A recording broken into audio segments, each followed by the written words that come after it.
Hello everyone, I'm Sonam Sandhu from PTE Made, and in this session, I am going to discuss PTE writing summarized written text. I know many educators out there are misguiding you on using the templates for this particular task as well. And trust me, guys, if you use template and summarize written text, you'll not be able to score well. This is the task wherein you not only get the scores for writing module but also for reading module. Because here you need to focus on the understanding of the text or the paragraph you get, and on the basis of the understanding you have to write the summary of the same. So here you are going to get the scores in reading and writing both the modules. So for this particular task you are not going to get the scores only for reading module but also for writing module, around 10 marks each. And try to understand one thing, guys, when we are talking about summarized written text, this is actually the only task in which I would suggest you not to use template. But if you are a beginner, if you have very less time, you do not know how to frame a particular sentence correctly, you do not know how to use wide range of grammar, you do not know the complex grammar structures, then definitely I'll also have to provide you a particular structure which can be used. But now I'll tell you why not to use template in this particular task. And if we are not going to use template, how can we write this? How can we write the summary easily in the given time? Now, for those who do not know what is summarized written text, first of all, summarized written text is a task in which you get a paragraph of somewhere around 200 to 300 words. You have to go through the whole paragraph thoroughly and you need to understand the crux of the paragraph. On the basis of the crux and understanding of the paragraph, you have to write the summary. Here, they suggest you to write the summary of somewhere around 5 to 75 words. But I would say there is no need to write 75 words. You can simply write somewhere around 30 to 40 words. Okay, so in between 30 and 40 words or 30 and 45 words are more than enough. Now, let us look at the strategy before looking at the paragraph. Here, text up to 300 words and you get 10 minutes to answer. I would suggest you a bifurcation method which can easily be incorporated in order to answer this particular task perfectly. So let's look at the same. The method is, use the first 3 to 4 minutes for reading and understanding the task. So whatever the passage is about, read it thoroughly, try to understand it properly and write the crux of every single paragraph. At times they give you 2 to 3 paragraphs in total and every paragraph has somewhere around 70 to 80 words or 100 words. Now you simply find the crux for each paragraph so that you know what the paragraph was discussing. Now again you get, then you have 4 to 5 minutes for writing it. Okay, here you have to arrange your ideas and you have to create a piece of writing. Now, in the last 1 to 2 minutes, I would suggest you to proof check. The 10 minutes time allotted for this particular task is more than enough. It's just that you have to focus on understanding and writing the crux. And that too in a proper format, in a proper complex structure, so that you do not go beyond the word limit. Now, answer in a single sentence. This is something which I would say is the most important part of this. I always follow Pearson books for going through the PT syllabus, and the same I used for IELTS as well, Cambridge books. Now, what I would suggest in the Pearson book, it has been clearly mentioned that answer in a single sentence. I would not suggest you to answer it in 2 to 3 different sentences, simple one sentence. Okay, that's what you have to do. And I'll tell you how you can do that properly. Let us proceed further. Now here, after answering in a single sentence, you need to take care of, basically when you are writing a single sentence, do not exceed the word limit. Here they say in between 5 and 75 word summary, but writing a single sentence in 75 words is not possible. So if they are clearly mentioning answer in a single sentence, do not forget to answer in a single sentence. So what can you do? You are going to write in between 30 and 45 words. So as mentioned earlier also, 30 to 45 words are more than enough. Now, Use synonyms and paraphrase where possible. So you have found the crux for each and every paragraph. Now the time is to paraphrase where possible and use synonyms where possible. Okay. Use that, which, who, as well as, not only but also and although, connectors like such, in order to frame a single sentence. So you are going to have fragments. Okay, you are going to have three different sentences or three different short sentences for every single paragraph if you have three paragraphs.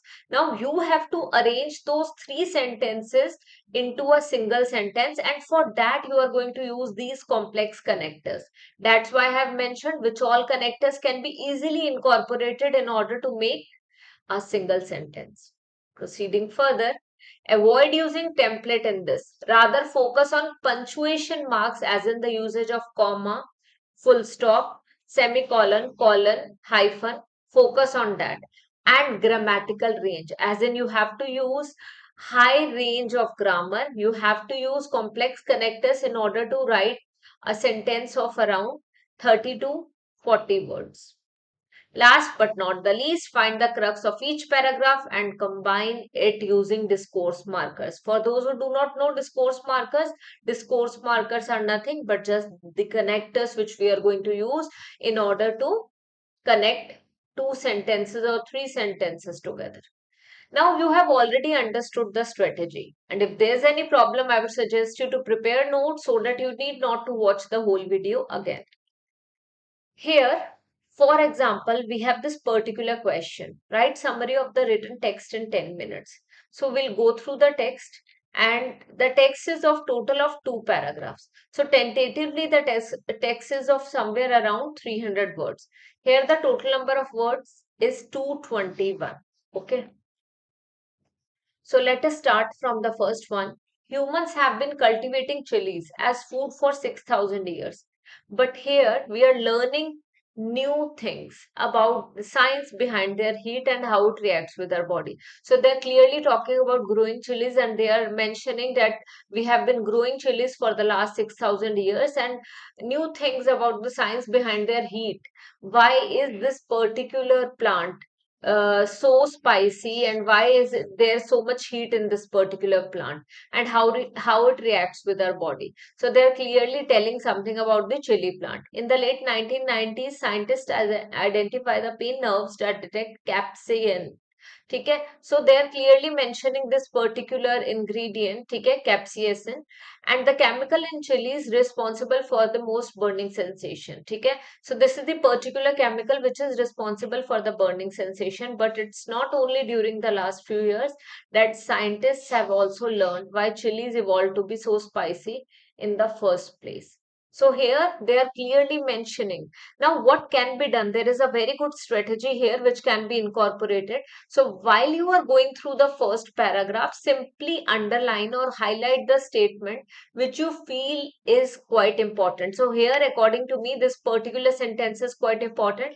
Scientists have also learned why chilies evolved to be so spicy in the first place. Why is it so spicy in the first place? This is what they are telling. Okay. Now, the hottest part of the chili is not the seeds, as many people think, but white flesh that house the seeds. So basically, there are seeds in the chilies, and along with the seeds, you can see there is a white flesh.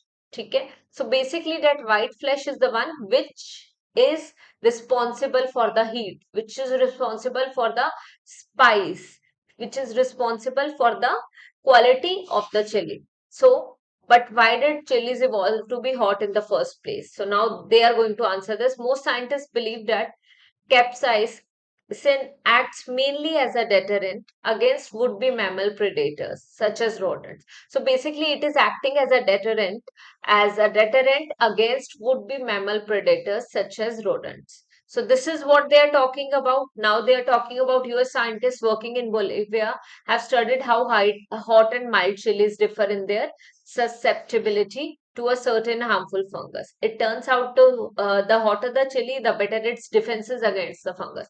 So the hotter it is, the better its defenses against. So we simply are going to understand what they are talking about, and the best approach is to highlight the sentence which you feel is the most important one, because on the basis of this particular highlighted part or the highlighted parts, we are going to know what exactly will be there in the summary. Okay. And last sentence, if we look here, so we'll get to know that they are talking about heat may have evolved to help chilies deal with harmful microbes. Okay. So this might have evolved to help chilies deal with harmful microbes as well as hungry mammals. So we have gotten to know two things.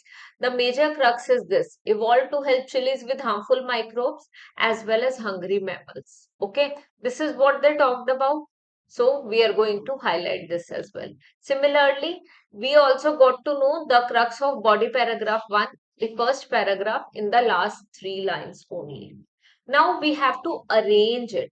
Okay, so the first statement that here is: scientists have also learned why chilies evolved to be spicy in the first place. Scientists are trying to comprehend. Simple. Because here I clearly mentioned we are going to paraphrase and use synonyms. So scientists are trying to comprehend why chilies evolved to be so hot when eaten. So instead of when in first place, I have written why chilies evolved to be so hot when eaten. So we have gotten to know that this is the particular part. So this is something which was mentioned in the beginning. Why chilies evolved to be so hot in the first place. Instead of in the first place, I have used when eaten. Why chilies evolved to be so spicy. Instead of that, I have used why chilies evolved to be so hot. Okay. So here we have written the first point. Now we have to connect it. We are going to talk about the second point here. Most scientists. We are going to simply paraphrase it. Many scientists believe, as in we can say reckon, that capsaicin acts mainly as a deterrent against would-be mammal predators. So clearly they are mentioning and although. Now we have to make a single sentence. So full stop is going to come at the end of the sentence, only a single sentence. So we cannot put a full stop in between. It means when we are talking about a single sentence, those who do not know, it means we are going to put full stop at the end only. We cannot put full stop in between. So scientists are trying to comprehend as in understand why chilies evolved to be so hot when eaten. This is the first point. Second point, and although many scientists still believe the hotness is to deter mammals from eating the plants. This is what they mentioned.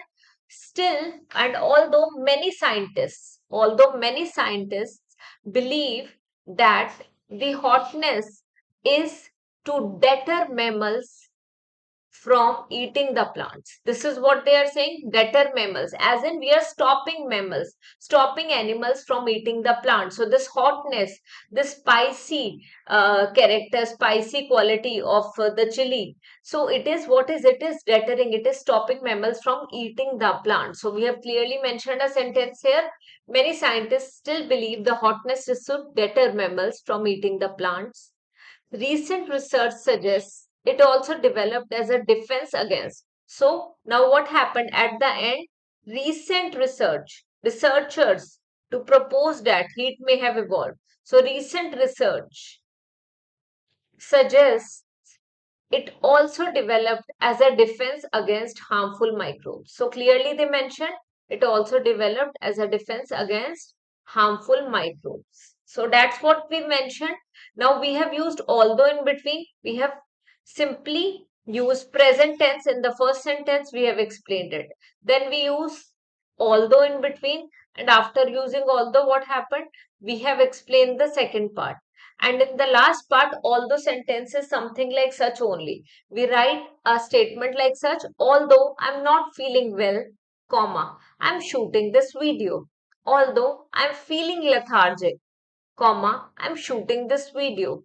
Although I do not work on Saturdays, comma, today I'm working in order to finish my backlogs. So you can use although like such. Okay, you can use although in a sentence like such, and although will be used in a manner I have just explained. So you're going to do it like such only. I would suggest you to practice some more questions in order to get the clarity of how you can perform this particular task. Now I'll be showing you a question. You simply go through that question and try to write the summary in a manner like such. So no full stop in between. So we have used present continuous tense in the beginning. Then I used although. After using although, I have used the next part, although structure. I'm going to finish the full structure.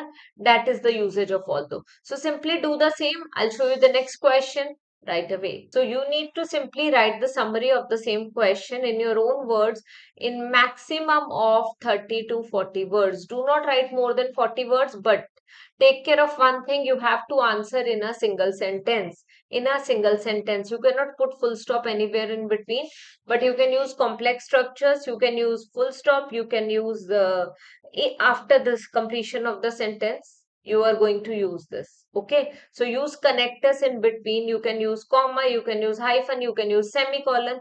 Avoid full stop. Now this is the way you're going to do. Simply go through this question. The question is, the history of marketers seeking the advice of physicists is a short one. So you simply are going to incorporate, use this and write the summary of the same. So now we'll simply look at the summary and we'll look at the number of words in the summary. So we have written total of 46 words. If you are going to cut down these words, somewhere around 40 words. And 40 words are more than enough. Do not try to write 70 words, 75 words. Simply write 40 words because you're going to get the scores for a single sentence, not for the number of words you are going to write. So please focus on the content. Focus on writing the whole answer in a single sentence. That's going to help you a lot. So thank you so much for joining me today. If you like this video, do let me know in the comment section and I'll definitely shoot another video for you related to speaking repeat sentence because I received some comments where the learners were asking assistance in repeat sentence of speaking module. That's all. Thank you so much and see you in the next video.